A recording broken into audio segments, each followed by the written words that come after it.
अक्षय तृतीयेच्या मुहूर्तावर म्हणजेच येत्या 19 एप्रिल रोजी बसवेश्वर महाराज यांची जयंती साजरी होणार असताना सोलापुरातील समाचार चौक येथील त्यांच्या ऐतिहासिक अश्वारूढ पुतळ्याचे सुशोभीकरण आणि दुरुस्तीचे काम सध्या युद्ध पातळीवर सुरू आहे. मुख्य शिल्पकार श्याम सारंग यांनी साकारलेल्या या भव्य अश्वारूढ शिल्पाची काही ठिकाणी झीज झाल्याने सोलापूरचे ख्यातनाम मूर्तिकार महेश शहाणे यांच्याकडे दुरुस्तीसाठी सुपूर्द करण्यात आले. दुरुस्तीचे काम अंतिम टप्प्यात असतानाच गुरुवारी बसवेश्वर महाराजांच्या भक्तांचे एक शिष्टमंडळ पुतळा पाहणीसाठी दाखल झाले. यावेळी ट्रस्टी अध्यक्ष जगदीश पाटील, उपाध्यक्ष केदार वनारोटे, ट्रस्टी रेवणसिद्ध आवजे, खजिनदार अनिल परमशेट्टी, ट्रस्टी गणेश चिंचोळी, कार्याध्यक्ष विजय कुलथे, गुरु मोकाशी, महानगरपालिकेचे जे.ई. दिवाणजी आदी मान्यवर उपस्थित होते. दुरुस्तीनंतर आपली प्रतिक्रिया व्यक्त करताना मूर्तिकार महेश शहाणे म्हणाले, मलिनाथ शहाणे शिल्पकार आहे मी आणि गेल्या 20-25 वर्षापासून सोलापुरात काम करतोय.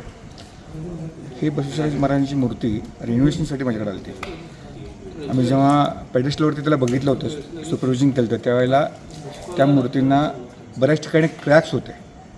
ते नॉर्मल क्रॅक्स होते आणि कमरेला बिलकुलच वेल्डिंग नव्हतं. म्हणजे 4 स्पॉटवरती फक्त कंबर जोडलं गेलं होतं आणि कमरेमध्ये 2 इंचाचं गॅप होतं, म्हणजे खालच्या टोर्सोमध्ये आणि कमरेमध्ये.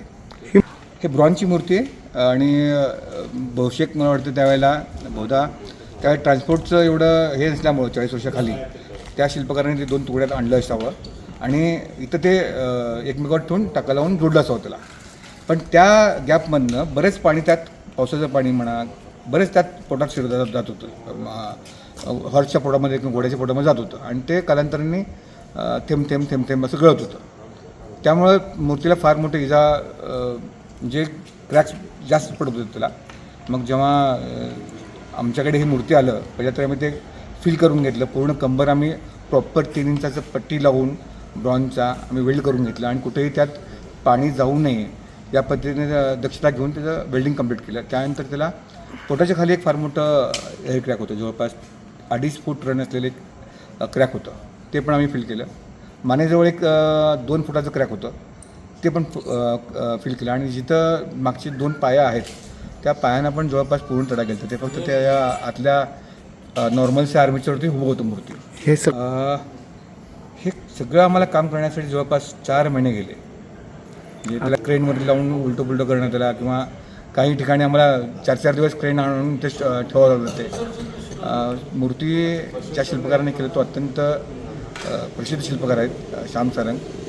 त्यांच्या कामाला कुठंही तडा न जाऊ देता त्यांची ओरिजिनॅलिटी काम कसं होतं तसं आणण्याचा प्रामाणिक आम्ही प्रयत्न केलेला आहे. त्यात कुठंही महेश शहाणेचा इन्फ्लुएन्स तुम्हाला दिसणार नाही. त्या शिल्पकाराला सन्मान देऊनच आम्ही काम केलं आहे. काळचा शिल्पकार होता श्याम सारंग आणि खूप सुंदर कास्टिंग वगैरे आहे. पण कालांतराने थोडंसं काय क्रॅक्स वगैरे होते, ते सगळं आम्ही फील करून आता पूर्ववत केलेलं आहे. पण आम्ही कुठेही आतल्या स्ट्रक्चरला हात लावलेला नाही बरं का. साधारण 4 टनाची मूर्ती आहे असा अंदाज आहे मला वाटतं आहे. 4 टनाची मूर्ती आहे आणि आता हे क्रेनच्या सहाय्यानेच आपण मूर्ती बसवणार आहे. पूर्वीचं जे होतं स्ट्रक्चर सेम ते स्ट्रक्चर आहे. स्ट्रक्चरला काही आपण हात लावलेलं नाही, आतल्या इनर स्ट्रक्चरला पण आपण हात लावलेलं नाही आहे. फक्त जे वरनं क्रॅक दिसत होते आपल्याला त्याच सगळ्या गोष्टी आपण फील केल्या. म्हणजे जे नजरेला दिसते आपल्या वरनं सगळं दिसतंय त्या सगळ्या गोष्टी आपण काय मूर्ती 2 तुकडे करून वगैरे असं काय जोडाजोडी काय प्रकार केलेलं नाही आणि ते आपलं प्रोव्हिजन पण नव्हतं. जे नजरेला दिसतंय तेवढे आपण त्या कामात त्या स्ट्रॉंग करण्याचा आपण प्रयत्न केला आहे. आता ही मूर्ती क्रेनच बसणार आहे वरती. आता तिचं पेडेस्टलचं हाईट पण कमी आहे, पेडेस्टल पण अत्यंत सुंदर झालं आहे पहिल्यापेक्षा. आणि हे मूर्ती क्रेनने बसवल्यानंतर आतून जे 8 इंची जे गर्डल आहे, सी चॅनल आहे, तिथं कॉन्क्रीट फिल केल्यानंतर ही मूर्ती स्टेबल राहणार आहे.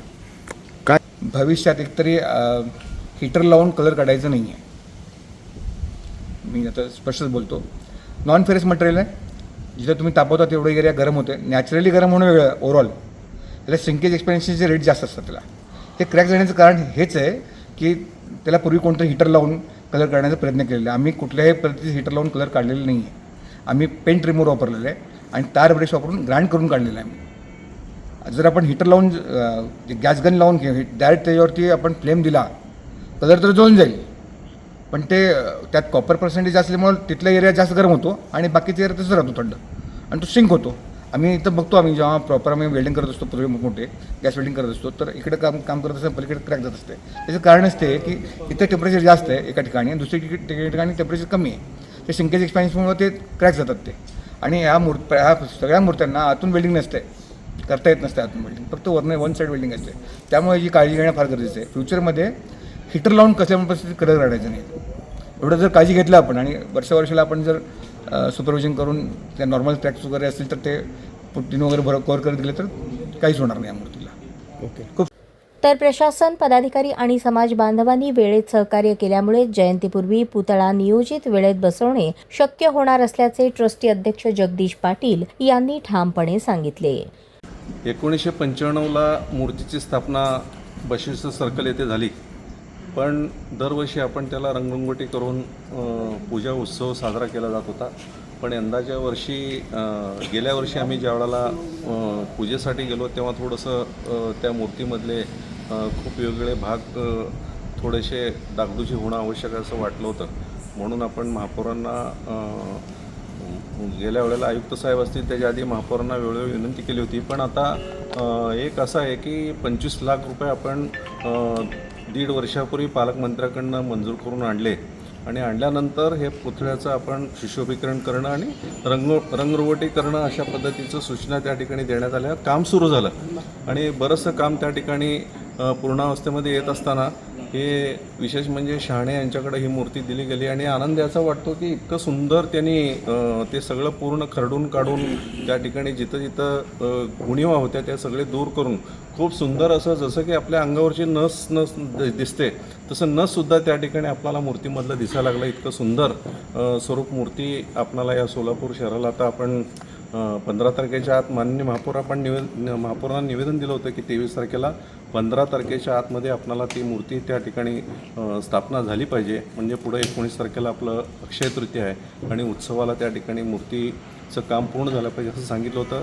त्या पद्धतीनं या ठिकाणी शहाणे असतील आणि दिवाणजी जे अधिकारी आहेत याच्यावर वरिष्ठ म्हणून नेमले गेलेत, या सर्वांनी खूप चांगलं काम त्या ठिकाणी केलं आणि 15 तारखेच्या आत मूर्ती सर्कलमध्ये त्या ठिकाणी बसवलं जाईल.